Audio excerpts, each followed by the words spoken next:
How's it going, everybody? Welcome in to another episode of the Mavs Step Back podcast. I'm your host, Dalton Trigg. I'm joined, as always, by my co-host, Drew Johnson. You can find us both on X at Dalton_Trigg and at Coach Drew33. We have recuperated from our New Orleans trip. It was a lot of fun. Be sure to go subscribe to our Substack if you haven't already to get exclusive early access to stuff like this. We were able to sit down with Nico Harrison, Dallas Mavericks GM, and we got to catch up with him for a few minutes while we were down there in New Orleans. It was a lot of fun. We talked about, the Mavs early season injury woes. We talked about, how Klay Thompson's adapting to Dallas after spending so much time in Golden State. We talked about whether the injuries the Mavs have had affect the team's trade deadline plans, all that stuff. So be sure to go check that out. If you don't want to, listen to the podcast, because that was the early access stuff. It's been out for 2 days. I just now put the audio part of the interview up on, Apple Podcasts, Spotify, all that stuff. So you can go listen to it, or if you want to watch the video or read the transcript of the interview, be sure to go to our Substack and subscribe, because like I said, most of the stuff on the Substack is free, but there is an opportunity for you to do the paid subscription, which is $5 a month, and you get access to all of our future exclusive content, whatever it is. Early access, you get, you get first priority when it comes to giveaways, stuff like that. So be sure to do it. But anyway, DJ, New Orleans was fun. The end result wasn't fun because the Mavs the Mavs got screwed out of a win, because it was clearly a goaltend on Dinwiddie there at the end. The Mavs were down by one. Trey Murphy, it didn't even initially look like it. We knew it was a goaltend, but I saw it from the stands. I don't know what the officials were or were not looking at. I don't know if they were just staring at the ground. And look, I'm not going to badmouth officials usually like this. So just so you guys understand, this means a lot coming from me. But they're full of, BS. Bad things. It's just I literally saw the ball hit the backboard from where I was sitting, which they have a much better angle on it than I do, and I could still see it. And we know that we saw it because we went back and looked at the footage from like the above the rim footage, and it's not even close.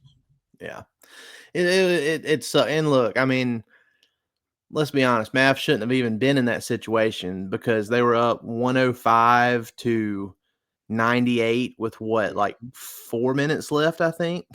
Look, maybe 5 minutes left. It may have been less than that. Maybe less than that, but they were up by 7 late. Like, you got to hold on, and there was too much Dinwiddie ISO ball down the stretch. Now, given he would have had the potential game-winning layup, and it clearly was a goaltend, but they shouldn't have been in that situation in the first place. So it was just settling for bad possessions, and like you said, it's a lot of ISO ball, and I do not consider ISO ball to be good possessions. I don't care who has the ball; it's not a good possession.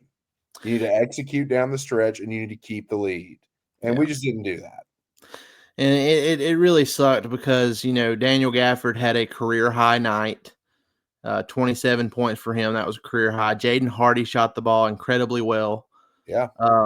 There was this one play where Najee Marshall, and it was his homecoming. He didn't have the best game, but, there was this one play where, he came up with a steal on Trey Murphy and ended up tapping it back to Dinwiddie. Dinwiddie threw it back up to Najee in transition. Najee found Daniel Gafford on the run, and he just cocked back like as far as you can imagine and slammed it. It was like it was perfect. It was something you could like make a poster of, and it's gonna be something you remember for a long time.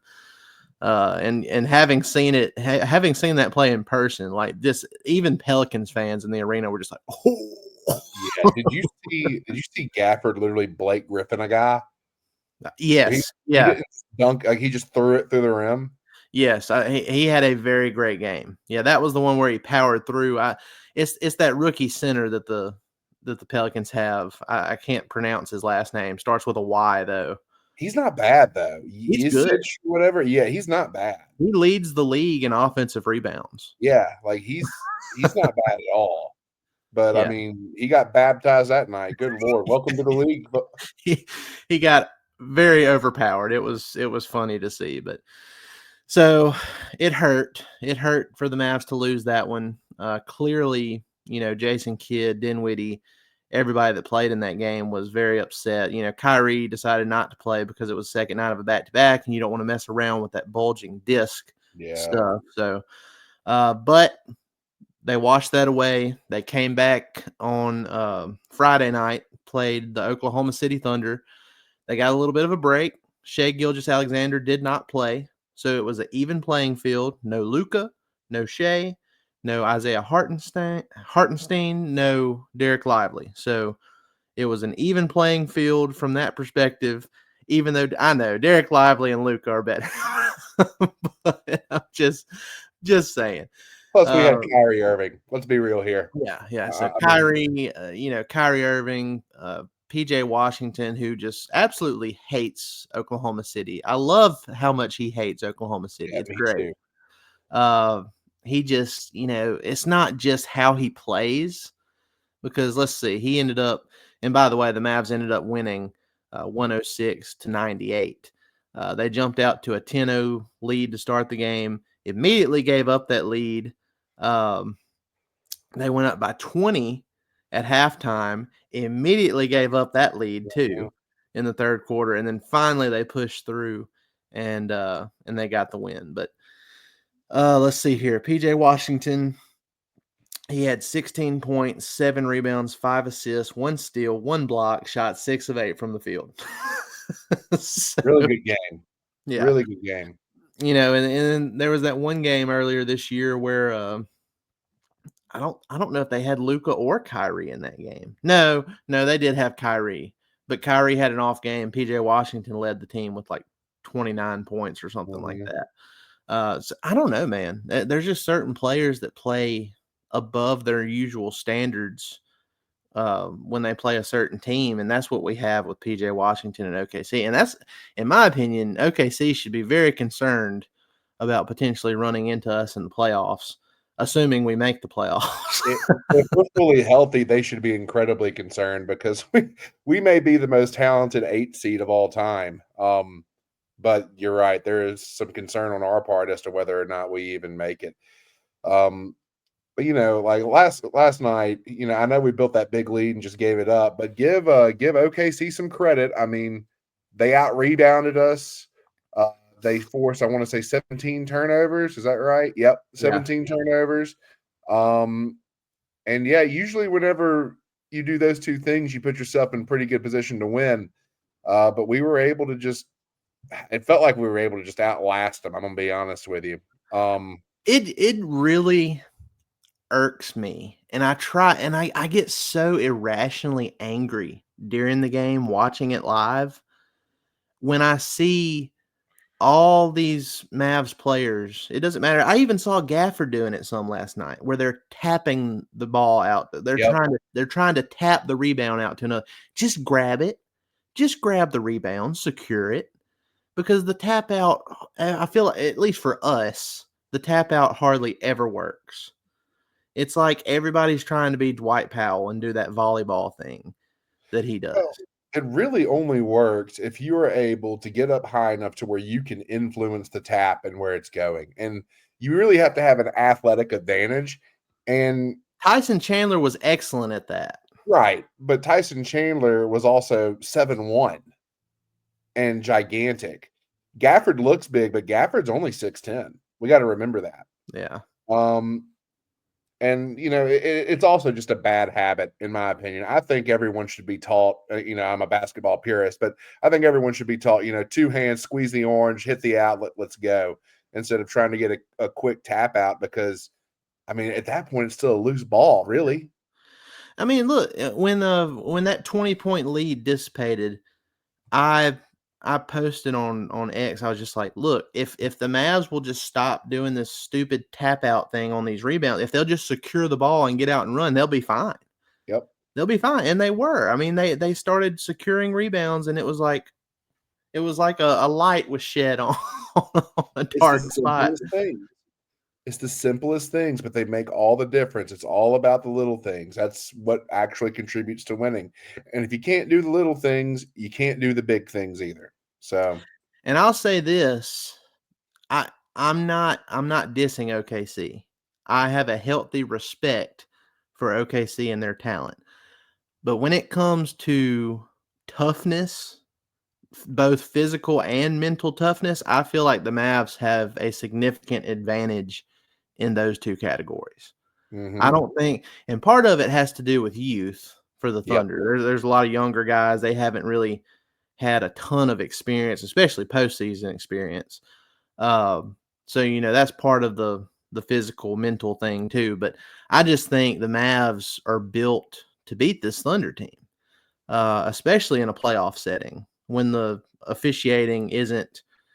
I mean, I don't know why it's so different from regular season to postseason, but it is. I mean, the officials just swallow their whistles more in the postseason, and that helps the Mavs out a lot because they're super, super physical Mhm. defensively. And SGA doesn't get all these touch fouls and get 15 free throws a game, and I still think he gets too many even in the playoffs, but yeah, that's just me being a hater. uh, you know, uh, the shooting for OKC. It's so we've talked about before with other teams, but it's so volatile. It's you know Lou Dort for a 7-game series isn't going to shoot 6 of 8 from 3 like No. he did last night.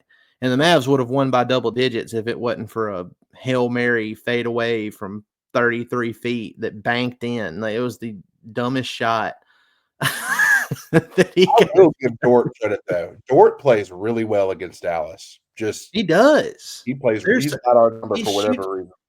And look, it was so funny too because we always complain about how he's all like he just flies away like a helicopter every time somebody tries to set a screen on him. And a lot Mhm. of times the officials call it. They'll Mhm. call a offensive foul on the Mavs. Last night was not the case. He tried to do the little extra acting like he got fouled on a screen, and they gave him a technical foul for flopping. Thank But God. Right? Oh my god. that was kind of the okay, here's your warning. We're aware of what you're doing, Lou Dort. So It's about time. It's been like 2 years, yeah, maybe more. so that was good to see. Overall, I mean, though, the Mavs defense, they held Jalen Williams, the number 8 Jalen Williams, the future All-Star Jalen Williams, in my opinion. Yeah, he's Uh, very they good. they held him to 19 points on 7 of 22 shooting. And it wasn't just PJ Washington. It was, Kyrie Irving was getting up into him too. Mhm. Um, so, just like in the playoff series, that's they were able to contain him. The other Jalen Williams, he hit a couple big threes in the game, but overall he was 4 of 11 from the floor. Kaysen Wallace, who was in the starting lineup, 4 of 11. Um, let's see, Alex Caruso off the bench, he hit 2 threes, but he was 2 of 9 overall for the game. He missed every other shot. Um, Isaiah Joe, 3 of 8. So, they did a good job. I mean, it wasn't. Yeah, some of them were missed semi-open shots, but I think the Mavs just did a good job imposing their physical dominance against this team, and it makes it makes shooting a whole lot less comfortable when you're that physical for 4 quarters against a team like this. So, OKC was really feeling it. The Mavs, they improved to 23-19. We should be 24-18, but the officials in New Orleans decided to make sure that didn't happen. It's just crazy to me, DJ, how we can be, from my vantage point, I was like looking toward the backboard from the media seat, and then your vantage point from the sideline there. And we could both see clear as day it was a goaltending. But then you have 3 officials on the court that somehow all 3 of them can't see it. It's so stupid. I don't think they wanted to make that call. Like, I don't I really hate saying that, atmospheres influence calls, and it was getting pretty rowdy in there towards the end because, New Orleans, they love their Pelicans, but Sort of. sort of, not all of their Pelicans, but we're not going to talk about that. Yeah. Only some of their Pelicans. But you got to make that call. You got to at least call the goaltend and then go back and review.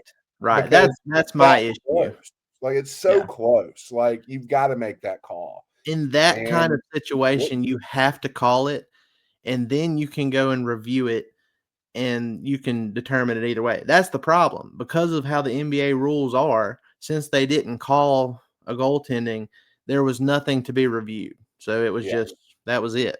So but the Mavs get a big win. Luka, the latest report is he should be back before the All-Star break, which is good to hear. yeah, My hope is that he's back before the end of January, because, I mean, man, you look at the schedule.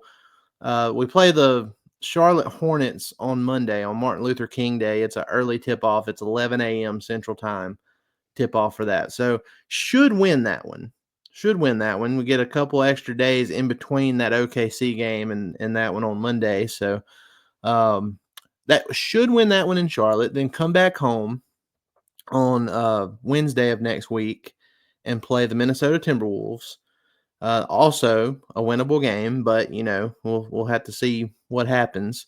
And then the 2 games after that at OKC and then against hold on. At OKC on the second night of a back-to-back after playing the Timberwolves, and then Saturday for the third game in 4 nights playing against the Boston Celtics. Oh, Jesus. that is a brutal 3-game in 4 nights lineup there. Minnesota, OKC, Boston. So Look, Minnesota ain't no slouches. They played pretty okay against the Knicks last night, I thought. they're So, on and off. I mean, when yeah, they're all focused and Julius Randle isn't Julius playing Randle. CTE ball, they they do pretty well. Yeah, they're I can't figure them out. When Ant is fully engaged on both ends of the floor, and like you said, whenever Julius Randle is not just playing selfish hero ball, they can actually be really dangerous. So, I mean, no, that's a really, really rough stretch there. And But I'm sure that SGA will be back for OKC by the time that 3-game stretch rolls around.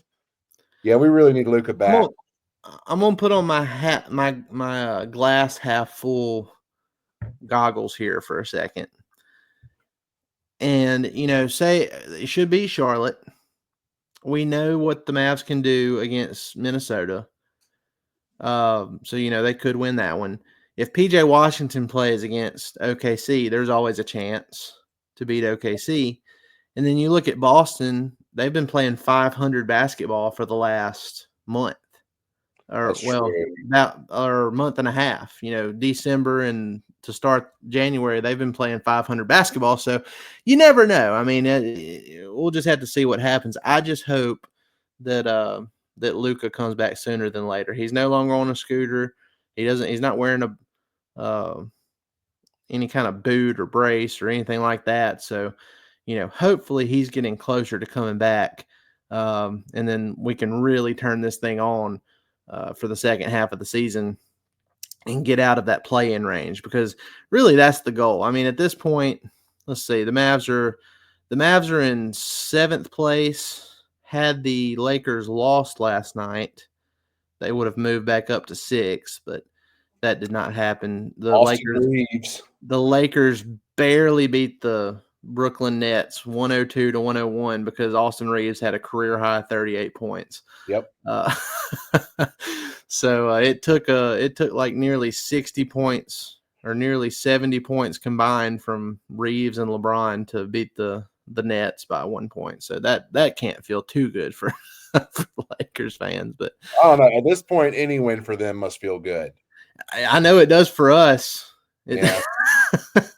Any win is just like, oh, well, thank God we Thank live God, to yeah. fight for a few more days. That's the way I was last night. I was just exhausted after it was over. For those who I hate to spoil it, but if by this point, whether you have or haven't listened to the Nico pod, but I started out by just asking him like, hey, have you have you considered visiting a voodoo doctor while you're here in New Orleans? And he was just like, man, I'll try anything. Yep. So he's so tired of this injury stuff. Well, it just goes to show you have to be so like not only do you have to be talented, not only do you have to have, chemistry, but you got to be lucky. You have to be so lucky whenever it comes to basketball just to have everyone healthy because that's so hard to do. You got to be lucky and you got to believe. There you go. You got to believe. But just looking at the standings, Mavs are currently 7th. Home court is still well within reach because the Nuggets, they've been playing a lot better basketball here lavely. They've won 7 of their last 10, including 2 straight against the Mavs, which really hurt. But, Mavs are only 2.5 games out of the 4th seed. So home court's not out of the question if they get healthy here and start to go on a run. So we'll see how it goes. I'm glad they finally snapped the losing streak. They lost 2 straight to the Nuggets, then that Pelicans blunder, and then they bounced back in a big way against OKC, who kind of threw them a bone with having SGA out. So maybe that'll create some momentum, and they can keep that momentum going against the Hornets. I saw Brandon Miller tore something in his wrist the other night, so he's not going to be playing. So that helps out a little bit. And we'll see if LaMelo Ball decides to go full LaMelo Ball in that game Monday. But he's going to get his. We all know he's going to get his, but I don't know if it'll be enough. It rarely is.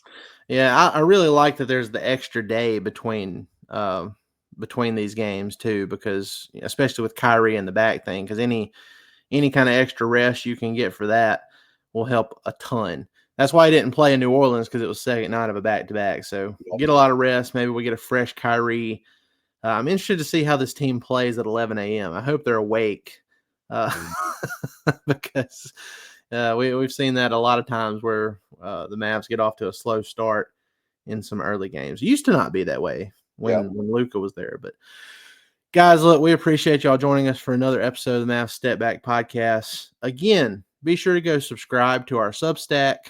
We have not just the exclusive stuff that you can do a paid subscription for, but the free stuff too. We will put our thoughts on certain games, trade speculation stuff. I did a piece recently about, the Mavs haven't been in a lot of trade rumors so far this season, but the few trade rumors that they have been in, I did like a buy or sell type of thing. Are we buying it? Or are we selling it? So I did that. Obviously, I'll be putting all the podcasts on there, and you get early access to that, and that's the free subscription. So be sure to go do that. It really helps us out. We're doing this from scratch. Starting up. It's only been 2 weeks, but we've started building something, and I'm glad we're doing it this way. It feels good, feels nice. So appreciate all y'all.